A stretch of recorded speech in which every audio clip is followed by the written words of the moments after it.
அனைவருக்கும் வணக்கம். இன்னைக்கு பருப்பு ரசம் செய்வது எப்படி பார்க்கலாம் வாங்க.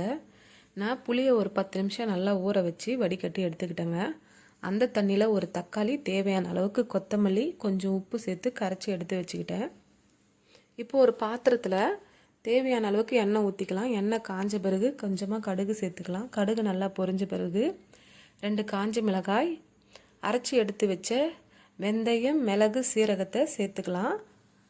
நான் ஒரு 10 பூண்டு கிட்ட எடுத்துக்கிட்டேங்க. 2 பச்சை மிளகாய் எடுத்து நல்லா இடித்து அதையும் சேர்த்துக்கிட்டேன். தேவையான அளவுக்கு கொஞ்சம் கருவேப்பிலை, கொஞ்சம் மஞ்சத்தூள் சேர்த்துட்டு இந்த பொருள்லாம் நல்லா எண்ணெயில் வதக்கிடலாம் ஒரு 2 நிமிஷம்.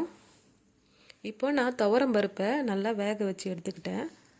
இப்போ துவரம் பருப்பை சேர்த்துக்கிறேன். துவரம் பருப்பை சேர்த்துட்டு ஒரு 3 நிமிஷம் இல்லை 4 நிமிஷம் நல்லா அதுவும் எண்ணெயிலே வதக்கி விட்டுருங்க. இப்போ நம்ம கரைச்சி எடுத்து வச்ச புளி தண்ணியை சேர்த்துக்கலாம்.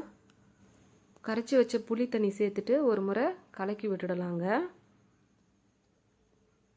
உப்பு பத்தலைன்னா கொஞ்சமாக இன்னும் கொஞ்சம் உப்பு சேர்த்துக்கலாம்.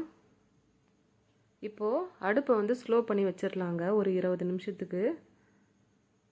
ரசம் ரொம்ப கொதிக்கக்கூடாதுங்க. இந்த மாதிரி கொஞ்சமாக கொதித்து வர டைமில் நுர மாதிரி வரும். அந்த டைமில் கொஞ்சமாக பெருங்காயத்தூள் சேர்த்துக்கலாம்.